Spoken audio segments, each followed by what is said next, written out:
আসসালামু আলাইকুম সবাইকে। ম্যাথের আড্ডার আরেকটি সেশনে আপনাদেরকে স্বাগতম। এটা হতে যাচ্ছে আমার মিশ্রণের উপর করা থার্ড ভিডিও। এর আগে দুটো ভিডিও অলরেডি শ্যুট করা হয়ে গিয়েছে। আপনারা যদি না দেখে থাকেন তাহলে অবশ্যই আমি রেকমেন্ড করব আগে ভিডিওগুলো দেখে আসেন। প্রথম ভিডিওতে আমি বেসিক নিয়ে আলাপ আলোচনা করেছি যে মিশ্রণের অঙ্কগুলো সলভ করার জন্য আপনাকে অন্তত কি বেসিকগুলোর দরকার। তো যদি সেগুলো না দেখে থাকেন তাহলে অবশ্যই দেখে আসবেন। এবং তারপরে সেম সাইজ কন্টেইনারের সমস্যাগুলো আমরা কিভাবে সলভ করব সেই টপিকের উপর আমি একটা ভিডিও করেছি, সেটাও দেখে আসতে পারেন। আমি দুটো ভিডিওর লিঙ্ক ডিসক্রিপশনে দিয়ে দিব। এবং এই ভিডিওতে আমরা মেইনলি যে সমস্যাগুলো দেখব সেগুলো আসলে কথাভিত্তিক ম্যাথ না। এখানে এবিসি দিয়ে বিভিন্ন প্রবলেম স্টেটমেন্ট দেয়া থাকে যে a is to b plus c is equal to 2 is to 5, তারপর b is to a plus c is equal to 3 is to 4, এ ধরনের কিছু সমস্যা থাকলে a is to b is to c is equal to what, এই ধরনের সমস্যাগুলো আমরা এই পর্বে দেখব। তো চলুন প্রথম প্রবলেম দিয়ে শুরু করা যাক। প্রথম প্রবলেমে বলতেছে যে a is to b plus c is equal to 2 is to 5 এবং b is to a plus c is equal to 3 is to 4 যদি হয় তাহলে a is to b is to c is equal to what। তো এটাকে আমরা যদি লিখতে চাই তাহলে এটাকে আমরা লিখতে পারবো এইভাবে যে a divided by b plus c is equal to 2/5 এবং b divided by a plus c is equal to 3/4। তো এই সমস্যাটাকে আমরা একেবারে বেসিক দিয়ে স্টার্ট করব, তারপর আমরা বিভিন্ন ট্রিকের মাধ্যমে দেখব যে এই প্রবলেমটাকে কিভাবে নিমেষেই সলভ করা যায়। তো আগে চলুন আমরা একদম বেসিক থেকে শুরু করি, যেটা রিগোরাস পদ্ধতি আমরা স্কুলে শিখে আসছি সেভাবে। তো এখানে যদি আমি এটাকে ইকুয়েশন 1 বলি আর এটাকে যদি বলি ইকুয়েশন 2, তাহলে ইকুয়েশন 1কে যদি আমরা একটু সিম্পলিফাই করে লেখার চেষ্টা করি তাহলে অনেকটা হবে এইরকম যে ইকুয়েশন 1 থেকে আমরা পাই a divided by b plus c is equal to 2/5। এখন এখানে আমি আড়াআড়ি গুণ করে দিব, তাহলে 5-এর সাথে a গুণ হয়ে যাবে এবং এখানে আমি বলতে পারি 2b প্লাস 2c। আমি এভাবেই রাখলাম। এরপর আমরা 2 নাম্বার নিয়ে আলাপ আলোচনা করব। তো 2 নাম্বারকে যদি আমরা সিম্পলিফাই করতে চাই তাহলে 2 নাম্বারে বলতেছে b divided by a plus c is equal to 3 divided by 4। এখন যদি আমি আড়াআড়ি গুণ করতে চাই তাহলে এটা হবে 4b, এটা হবে 3a প্লাস 3c। তাহলে এখানে আমরা 4b এর কোয়ান্টিটি পাইলাম, কিন্তু উপরে যদি আমরা দেখি তাহলে সেখানে 4b নাই, সেখানে আছে 2b। তাহলে আমি কি করব, উভয় পক্ষে 2 দ্বারা গুণ করে দিব। তাহলে এটা হবে 5 দুগুণ 10, এটা হবে 4b, এটা হবে 4c। তাহলে এখান থেকে আমরা 4b এর মানটা বের করে ফেলবো। এখন আমরা 1 নাম্বার নিয়ে আলাপ আলোচনা করতেছি। তাহলে 4b is equal two 10a minus 4c। এখন এখান থেকে আমরা 4b এর মান পাইলাম 10a মাইনাস 4c, আর এখান থেকে 4b এর মান পাইলাম, আর এখান থেকে 4b এর মান পাইলাম 3a প্লাস 3c। তাহলে আমি ইজিলি বলতে পারি 10a minus 4c equal to 3a plus 3c। এখন যদি আমি a যেখানে আছে সেখানে যদি a কে নিয়ে আসি এবং c যেখানে আসে সেখানে যদি c কে নিয়ে যাই তাহলে 10 থেকে 3 বাদ দিলে হবে 7a, আর 4 ওখানে গেলে হয়ে যাবে প্লাস 4c, আর 3cর সাথে যোগ করলে হয়ে যাবে 7c। উভয় পক্ষ থেকে 7 কেটে দিলে a is equal two c। তার মানে a আর b এর অনুপাত হচ্ছে সেম। এখন আমরা যে কোনো একটা অনুপাত নিয়ে কাজ করতে পারি। আমরা যদি এই অনুপাত নিয়ে কাজ করি তাহলে আমি এখানে বলতে পারবো 4b ইজ ইকুয়াল টু 10। এখন আমি a এর জায়গায় c লিখতে পারি, এখানেও আমি লিখতে পারি 4c। তাহলে 10 থেকে 4 বাদ গেলে হয়ে যাবে 6c। তাহলে 4b is equal two 6c। তাহলে এখানে b আর c এর অনুপাতটা কি, সেটা হবে 6 ডিভাইডেড বাই 4। তাহলে 2 দিয়ে কাটলে 2 দুগুণ 4, 3 দুগুণ 6। তাহলে আমি ইজিলি বলতে পারি b আর c এর অনুপাত হচ্ছে 3:2। এখন এই সেম ইকুয়েশনে আমরা c এর জায়গায় a কে বসাই দিব। তাহলে আমরা বলতে পারি 4b is equal two 10a minus 4c। তো এখানে আমি বলতে পারি 10a মাইনাস 4a। তাহলে আবার আমি বলতে পারি 4b is equal two 6a এবং b আর a এর অনুপাত যদি আমরা নিই তাহলে সেটা হবে 6/4। তাহলে 3 দুগুণ 6, 2 দুগুণ 4, 3/2, কিন্তু আমরা আসলে নিতে যাচ্ছি a বাই b এর অনুপাত। তাহলে জাস্ট আমি অনুপাতটাকে উল্টাই দিব, তাহলে এটা হবে 2/3। এখন যদি আমরা অনুপাতগুলোকে লিখি তাহলে a is to b equal to হচ্ছে 2:3 আর B:C এই অনুপাতটা যদি লিখি তাহলে এটা হবে 3:2। তাহলে আমরা যদি লক্ষ্য করি যে বি এর অনুপাতটা এখানে আর এখানে সেম, যেহেতু এখানে এখানে সেম, তাহলে আমি ডিরেক্ট লিখে দিতে পারি A:B:C ইজ ইকুয়াল টু 2:3:2। এখন আমি আপনাদেরকে দেখাবো যে এটা আপনারা কিভাবে একদম চোখের নিমেষেই সলভ করে ফেলতে পারবেন। তো আমাদের যে অনুপাতগুলো দেওয়া ছিল আমরা সেগুলো আবার লিখব। A:B+C ইজ ইকুয়াল টু 2:5 এবং B:A+C ইকুয়াল টু 3:4। তাহলে এখন যদি আমরা একটু কেয়ারফুলি দেখার চেষ্টা করি যে আসলে এখানে ব্যাপারটা কি ঘটতেছে, কি আমরা ইজিলি বলতে পারি যে A এর মান হচ্ছে এখানে 2, তো A ইজ ইকুয়াল টু আমরা ইজিলি বলতে পারি 2 বা A এর অনুপাত হচ্ছে 2 এবং B আর C এর যোগফল হচ্ছে 5।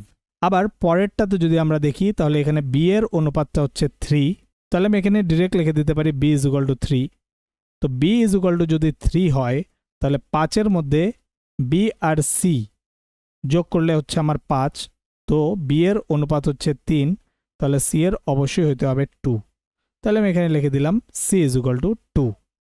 এবং যদি আমরা এগুলোকে যোগ করি তাহলে দেখব প্রথম অনুপাতটা যদি আমরা যোগ করি তাহলে সেটা হচ্ছে 5 আর 2 7, কারণ এখানে তিনটা কোয়ান্টিটি আছে A B C, আবার এখানেও তিনটা কোয়ান্টিটি আছে, আবার এগুলোকে যদি আমরা যোগ করি তাহলে 4 আর 3 যোগ করলে হবে 7। আবার এখানে যদি আমরা দেখি যে 2 আর 3 যোগ করলে হবে 5 আর 5 আর 2 যোগ করলে হবে 7। তো যেহেতু এখানেও আমাদের কোয়ান্টিটিগুলো যোগফল হচ্ছে সেম, তাহলে আমি ইজিলি বলতে পারি যে এটাই হচ্ছে আমাদের অ্যান্সার।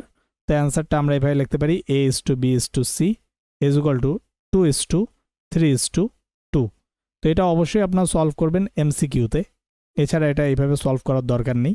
তো এটা তো হচ্ছে যদি আমাদের কোয়ান্টিটিগুলো সেম হয়ে যায়, যেমন এখানে হচ্ছে 7, এখানেও 7, এখানেও 7, যদি কোয়ান্টিটিগুলো সেম না হয় তাহলে আমরা কিভাবে এই প্রবলেমটা সলভ করব।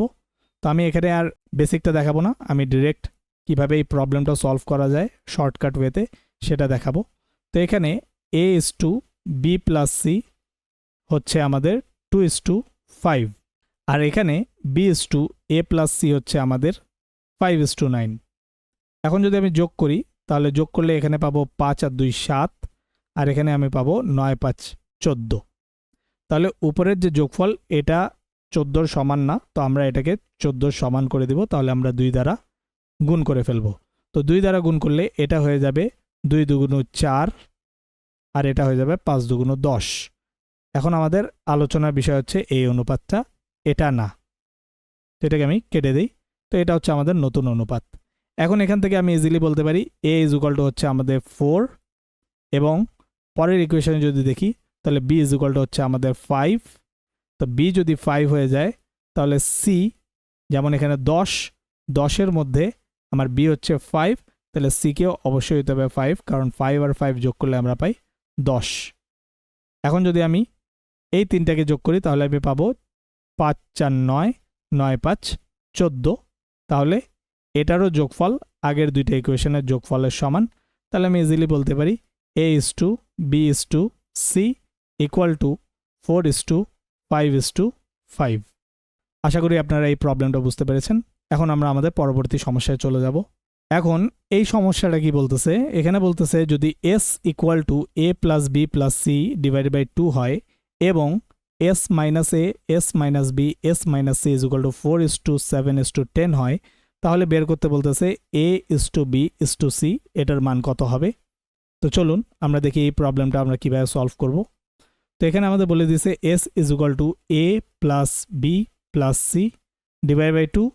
তো এটাকে আমরা চাইলে এভাবে লিখতে পারি যে দুইটাকে যদি আমরা বাম পাশে নিয়ে আসি তাহলে আমরা লিখতে পারি 2S ইকুয়াল টু A+B+C।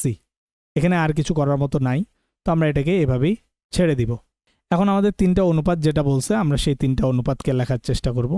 তো তিনটা অনুপাতকে যদি আমি এখানে লিখি তাহলে এটা হবে S-A ইকুয়াল টু 4 এই অনুপাত, তারপর S-B ইকুয়াল টু 7 আর S-C ইকুয়াল টু 10। তিনটা অনুপাত দেওয়া ছিল, তো আমি এখানে x ধরে নিলাম যে S-A is equal two 4x, S-B is equal two 7x, S-C is equal two 10x। এখন আমি তিনটাকেই যোগ করে দিব। তো যোগ করলে এখানে 3টা s যোগ হয়ে যাবে 3s মাইনাস যদি আমি কমন নেই তাহলে a plus B plus C আমি লিখতে পারি। তো লিখে দিলাম। আর 10 7 17, 17 আর 4 21x আমি এখানে লিখতে পারি। তো আমি যদি একটু এদিকে চলে আসি তাহলে 3s minus a plus B plus C এটাকে আমরা বলতে পারি টুয়াইস s। তো 2s বললাম আর এখানে আমি লিখলাম 21x। তাহলে আমি ইজিলি বলতে পারি s এর মান হচ্ছে আমার 21x। এখন যদি আবার আমরা ইকুয়েশনে আমাদের বসাই যে s minus a equal to আমাদের ছিল 4x, তাহলে এখানে s এর মানটা আমরা পাচ্ছি 21x minus a is equal two 4x। তাহলে a এর মান আমরা এখান থেকে ইজিলি ক্যালকুলেট করে ফেলতে পারবো। a এর মান হচ্ছে 21 থেকে 4 বাদ গেলে 17x। সিমিলারলি আমরা s minus b equal to জানতাম 7x, আর s এর মান হচ্ছে 21x minus b is equal two 7x। তাহলে আমি বলতে পারি b সমান সমান হচ্ছে 21 থেকে যদি 7 বাদ যায় তাহলে 14x, এবং s মাইনাস c যদি আমরা এখানে লিখি তাহলে s minus c equal to হচ্ছে 10x, আর s এর মান আমরা পাচ্ছিলাম 21x minus c is equal two 10x। তাহলে c এর মান আমরা ইজিলি বলতে পারবো c এর মান হচ্ছে 11x।